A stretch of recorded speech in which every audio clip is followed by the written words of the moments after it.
दोस्तों, नया साल आने में बस थोड़ा ही समय बचा है और हर नए साल में बहुत सारे लोग ये प्लानिंग करते हैं कि हम जो घर लेने जा रहे हैं वो नए साल में लेंगे, जो प्रॉपर्टी लेने जा रहे हैं वो नए साल में लेंगे। दोस्तों, 2025 जैसा भी रहा हो, लेकिन हर कोई चाहता है कि नया साल एक नई अच्छी शुरुआत लेकर आए। तो ऐसे में अगर आप प्रॉपर्टी में इन्वेस्ट करने जा रहे हैं तो आपको ये पता होना चाहिए कि किस तरह की प्रॉपर्टीज में इन्वेस्टमेंट नहीं करना, या ऐसी कौन सी वो प्रॉपर्टीज हैं जिनको अगर आप अपने लिए खरीद रहे हैं, या ऐसा कौन सा घर है जिसको आप अगर अपने लिए खरीद रहे हैं तो वो आने वाले समय में आपके लिए कहीं आपका सरदर्द ना बन जाए, कोई पेन ना बन जाए, नुकसान का कारण ना बन जाए। ऐसा ना हो कि प्रॉपर्टी लेने के बाद उसमें गृह प्रवेश करते सार ही कुछ समय के बाद ही आप ये सोचने पर मजबूर हो जाएं कि इससे अच्छा तो हम पहले ही थे। तो आज के वीडियो में मैं आपके लिए लेकर आ रहा हूं कि ऐसी कौन सी प्रॉपर्टीज हैं या ऐसे किस तरह के वो घर हैं जहां पर आपने इन्वेस्टमेंट नहीं करना, या उसमें गृह प्रवेश नहीं करना, या उनको नहीं खरीदना। तो चलिए इसको स्टार्ट करते हैं। इसमें सबसे पहले आ जाता है हमारा प्रॉपर्टी बियॉन्ड आइडल रेशियो। अब ये क्या है? ऐसी प्रॉपर्टी जिसका रेशियो यानी जो अनुपात है, यानी लंबाई और चौड़ाई है, वो सही ना हो। अब यहाँ पर वास्तु के अनुसार क्या बताया गया है हमारे शास्त्रों में, देखिए, जो सबसे अच्छी जो प्रॉपर्टीज होती है वो होती है जिनका रेशियो 1/2 होता है, या यूं कहिए कि अगर उसका फ्रंट 20 फुट है तो उसकी जो डेप्थ है वो ज्यादा से ज्यादा 40 फुट होनी चाहिए। सेकंड नंबर पे आ जाती है 1:3 का रेशियो, कि अगर कोई प्रॉपर्टी 1:3 के रेशियो में है, यानी अगर उसका फ्रंट 20 फुट है और उसकी जो गहराई है वो 60 फुट हो गई, तो उसको हम कहते हैं 1:3 का रेशियो। ऐसी properties adjustable with some limits, यानी ऐसी प्रॉपर्टी जो है बहुत अच्छी नहीं होते, लेकिन बस वो एडजस्टेबल है कि अगर आपके पास ऑलरेडी वो हैं तो ठीक है कि आप उनको कुछ लिमिट्स के साथ उसमें रहेंगे। लेकिन अगर आपकी प्रॉपर्टी का साइज 1:3 से भी ज्यादा हो गया, जैसे कि 30x100 कि 30 फुट आपका फ्रंट हो गया और 100 फुट आपकी डेप्थ हो गई, तो ये रेशियो 1:3 से आगे चला जाता है। तो ऐसी प्रॉपर्टी भी नहीं खरीदनी। अच्छा, क्यों नहीं खरीदनी? अब मैं इसके पीछे कारण बताता हूं। ऐसे घरों में लोग आपको जल्दी से बोल्ड नहीं मिलेंगे। कोई ना कोई ऐसा होगा घर में जो अपने डिसीजन के लिए कभी भी ना बोल पाएगा और ना ही लड़ पाएगा, और अपनी चीजों के लिए अपने ही पेरेंट्स और रिलेटिव के साथ ठीक से बात भी नहीं जो है वो कर पाते कि मुझे ये चाहिए, या मेरी मर्जी ये है, या मेरी पसंद ये है, मुझे ये दिलवा दो। इन सारी की सारी चीजों में वो कहीं ना कहीं दब के रह जाते हैं। ऐसे लोग अक्सर जो है फंस जाते हैं और लो स्टैंडर्ड की लाइफ बिताते हैं। यहाँ लो स्टैंडर्ड से मतलब सिर्फ इतना ही है, एक सादगी भरी सरल सा जीवन, बस जो धीरे धीरे चलता रहता है। तो ये पहले नंबर की प्रॉपर्टी है जिसको हमने इग्नोर करना है। दूसरे नंबर की प्रॉपर्टी जिसको पहले से थोड़ा सा ज्यादा खराब माना जाता है, और वो होती है हमारी साउथ ईस्ट फेसिंग वाले घर।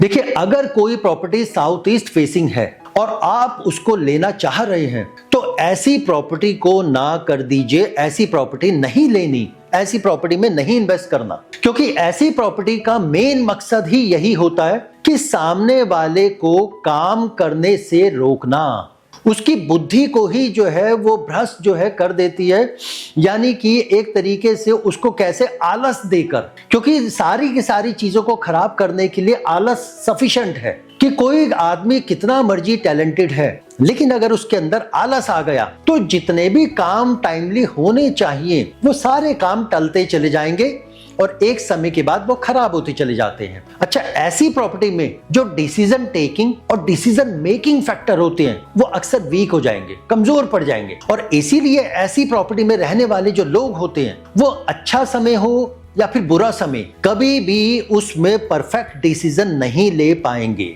और ऐसी ही प्रॉपर्टी में उनका जो एग्जीक्यूशन होता है वो बहुत जो है कमजोर हो जाता है। और इसमें जो रहने वाले जो लोग होते हैं उन लोगों को तरह तरह के डर वो अक्सर उनके मन में आते रहेंगे, और उस डर की वजह से ये लोग ना तो डिसीजन ले पाते हैं और ना ही किसी तरह की प्लानिंग कर पाते हैं, और यही एक कारण होता है कि ये लोग सही से काम नहीं कर पाते। मैं एक एग्जांपल लेके चलता हूं। मान लीजिए कि अगर मैं साउथ ईस्ट फेसिंग प्रॉपर्टी में हूं तो मुझे यही डर सताता रहेगा कि अपने बिजनेस को बढ़ाने के लिए अगर मैं इतना पैसा लगा दूंगा अपने वर्कर्स पर, अपनी टीम मेंबर्स पर, तो पता नहीं मैं रिकवर कर पाऊंगा या नहीं कर पाऊंगा, या कहीं जेब से ही जो है ना देना पड़ जाए। जबकि देखिए, ऐसा कभी नहीं होता कि कोई वर्कर अगर आपके लिए पूरा महीना काम कर रहा है, सुबह से लेकर शाम तक, वो आपको पैसा नहीं कमा कर देगा, पूरा नहीं देगा, कुछ तो देगा। तो लेकिन क्या होता है कि साउथ ईस्ट फेसिंग आपको इतना कमजोर बना देगा कि आप ऐसा डिसीजन ही नहीं ले पाते और आपका सारा समय ऐसे ही निकलता चला जाएगा, इस सोच में कि मैं करूं या ना करूं। और लंबे समय के बाद जब आप पीछे मुड़कर देखोगे तो ये रियलाइज होगा कि सही समय पर सही डिसीजन अगर मैं ले लेता तो उस वजह से मेरे को जो कुछ नहीं मिल पाया या जो मैं नहीं जोड़ पाया, आज मैं जोड़ लेता। या जिस तरह से मैंने सोचा था कि मैं अपनी लाइफ को बिताऊंगा, उस तरीके से शायद मैं बिता पाता और शायद मेरे को ऐसा कुछ मिल पाता। इन सारी चीजों के लिए आपको अफसोस जो है वो नहीं करना पड़ेगा। तीसरे नंबर की प्रॉपर्टी जिसको और ज्यादा हमने खराब जो है कैटेगरी में डाला है, वो कौन सी है? वो है हमारी साउथ वेस्ट फेसिंग, जिसको 3 थंब जो है वो डाउन मिले।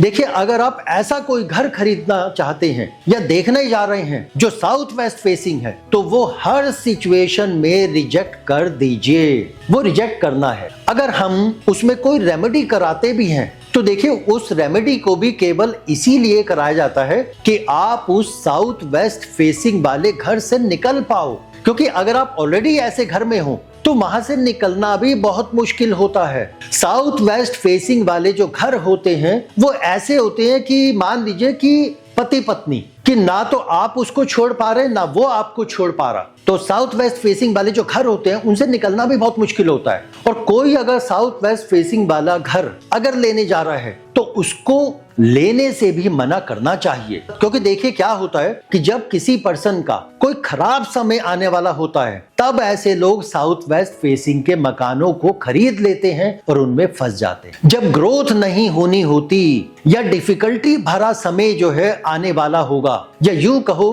कि जब खराब समय देखना हो, तो ऐसे लोग अपने आप साउथ वेस्ट फेसिंग वाली प्रॉपर्टी में इन्वॉल्व हो जाते हैं। और मजे की बात तो ये है कि ऐसी प्रॉपर्टी की डील भी बहुत सस्ती में, बहुत लालच में मिलती है, कि जैसे बहुत सस्ता मिल रहा है। जैसे मान लीजिए कि जितना पैसा सिंगल स्टोरी में आप दे रहे थे उतने पैसों में आपको डबल स्टोरी मिल रहा है। या यूं कहिए कि सामने वाला कहेगा कि भाई लेट किया तो ये हाथ से निकल जाएगा, या कैसे शब्द वो यूज करेगा सामने वाला जो बेच रहा होगा कि ये बस आपके भाग्य का ही है, इसीलिए मुझे शायद आपसे मिलवा दिया जी, वरना तो ये प्रॉपर्टी सोना प्रॉपर्टी है और कब की निकल चुकी होती, बस ये भाग्य है आपका। तो सामने वाला इस तरीके से आपसे बातचीत करेगा। और आप ये देखेंगे कि ऐसे लोग जो साउथ वेस्ट की प्रॉपर्टी खरीदना चाह रहे होंगे या उसमें इंटरेस्ट बन रहा होगा, वो डिसीजन भी सही से नहीं ले पाते और बेचने वाला उनको बेच के भी चला जाएगा। तो क्लाइंट को आपने समझाना है और साफ शब्दों में मना करना है कि ऐसी प्रॉपर्टी नहीं लेनी, ऐसा घर नहीं लेना। और अगर उसके बावजूद वो इंटरेस्ट ले रहे हैं तो फिर उसमें आपकी जिम्मेदारी नहीं। अच्छा, इसमें एक उदाहरण मेरे को याद आ रहा है, और वो उदाहरण किनका है? बहुत ही बड़ी हस्ती अब्दुल कलाम जी का। देखिए, अब्दुल कलाम जी का जो घर है जो रामेश्वरम में था, वो साउथ वेस्ट फेसिंग था। अब यहां पर जो मुद्दा है वो पैसे का नहीं है, वो टेंशन का नहीं है ऐसा कुछ, क्योंकि उनका जो लाइफस्टाइल था, जो जीने का जो तरीका था, वो बिल्कुल सिंपल था, बिल्कुल साधारण। और अगर उनके स्टेटस की बात करें, प्रेसिडेंट थे, साइंटिस्ट भी थे, नेम और फेम सभी कुछ था उनके पास। तो कहने को कहा जा सकता है कि उन्हें तो साउथ वेस्ट फेसिंग से कुछ भी फर्क नहीं पड़ा। पर हम दूसरे पहलू को अगर हम देखते हैं तो उनकी कोई भी संतान नहीं थी, वंश ही उनका आगे नहीं बढ़ पाया। ये साउथ वेस्ट का ही दोष होता है जो रिश्तों के ऊपर जो है मार करता है, वंश को जो है वो आगे जो है नहीं बढ़ने देता। ये भी कई दोषों में से एक दोष होता है साउथ वेस्ट का। अब इसके बाद हम आगे बढ़ते हैं अगली प्रॉपर्टी की तरफ। अगली प्रॉपर्टी कौन सी है? प्रॉपर्टी विद दोष in north east and south west, कि ऐसी कोई प्रॉपर्टी जिसमें नॉर्थ ईस्ट में भी दोष है और साउथ वेस्ट में भी दोष है। देखिए, ऐसी कोई भी प्रॉपर्टी जिसके नॉर्थ ईस्ट और साउथ वेस्ट में दोष आ जाए, ऐसी प्रॉपर्टी को भी रिजेक्ट कर देना चाहिए, क्योंकि नॉर्थ ईस्ट को वास्तु पुरुष का सर बताया गया है और साउथ वेस्ट को वास्तु पुरुष के पैर बताए गए हैं, जो हमारे वास्तु के शास्त्रों में है। देखिए, यहां समझना यह है कि अगर हमारा हर मूवमेंट, हमारी कोशिश, हमारी चाल, वो सब पैरों से ही तो है, या यूं भी कह सकते हैं कि हम जो एफर्ट लगाते हैं, अगर बढ़ने के लिए, किसी कोशिश के लिए, कुछ पाने के लिए, उन सभी प्रयासों के लिए हमारे पैर ही हमें आगे लेकर जाते हैं, मदद करते हैं, और हमारा सर यानी हमारा हेड या ब्रेन जो हमें हर अच्छे बुरे समय में सही और गलत के बीच डिसीजन लेने की समझ देता है, नए रास्ते सजेस्ट करता है और उन पर चलने के लिए सही प्लानिंग करने की क्षमता देता है, और खराब समय में हमें टूटने नहीं देता, हारने नहीं देता, हर पल समझाता है कि बस थोड़ी सी कोशिश और एक बार और थोड़ा सा और चलना है। जब इस तरीके से ये ब्रेन हमें उम्मीद देता है, जिसे हम जब प्रयास करते हैं तो हम उन कामों को कर भी जाते हैं। लेकिन सोचिए कि अगर पैर और सर दोनों पर ही चोट लग गई तो क्या होगा? ना तो हम ठीक से सोच पाएंगे और ना ही चल पाएंगे।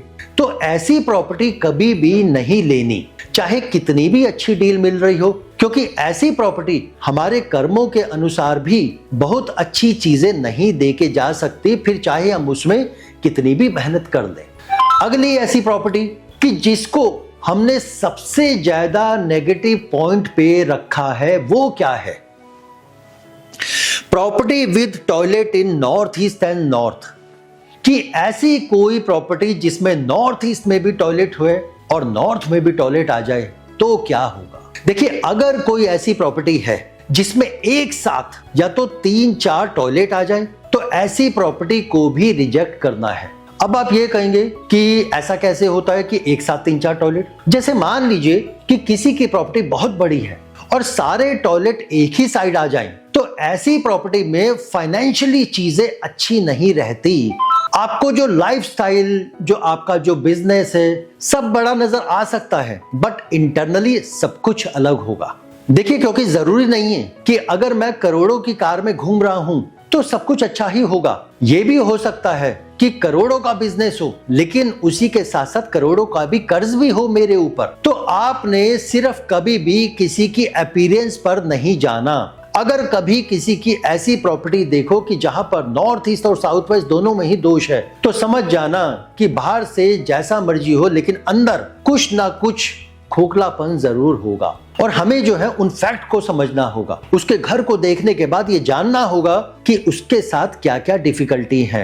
लेकिन ये उनके साथ है जो ऑलरेडी ऐसे घरों में है जहां पे नॉर्थ ईस्ट और साउथ वेस्ट में दोष होगा। लेकिन अगर आप कोई नई प्रॉपर्टी लेने जा रहे हैं तो भूल कर भी ऐसी प्रॉपर्टी नहीं लेनी। दूसरा, जो सबसे ज्यादा इंपॉर्टेंट पॉइंट, अगर टॉयलेट नॉर्थ ईस्ट में है और उसको शिफ्ट नहीं किया जा सकता, तो आपको उस प्रॉपर्टी को रिजेक्ट करना ही करना है, और उसके लिए दुनिया भर में कोई भी रेमेडी नहीं होती, क्योंकि नॉर्थ ईस्ट की टॉयलेट कुछ और होगा या नहीं होगा, 99% आपके घर में कैंसर की प्रॉब्लम लेके आएगी ही आएगी। तो इतने सारे दोष होने का मतलब यह भी होता है कई बार कि डेट ऑफ बर्थ में चीजें खराब हैं, इसीलिए वो ऐसी प्रॉपर्टी में बार बार फंस रहा है, और इसीलिए उसको घर भी ऐसे ही टकरा रहे हैं जहां पर इस तरह के वास्तु दोष मिलते हैं। ऐसी प्रॉपर्टी में जरूरी नहीं कि जिस दिन जाएं उसी दिन से दोष लगना शुरू हो जाए।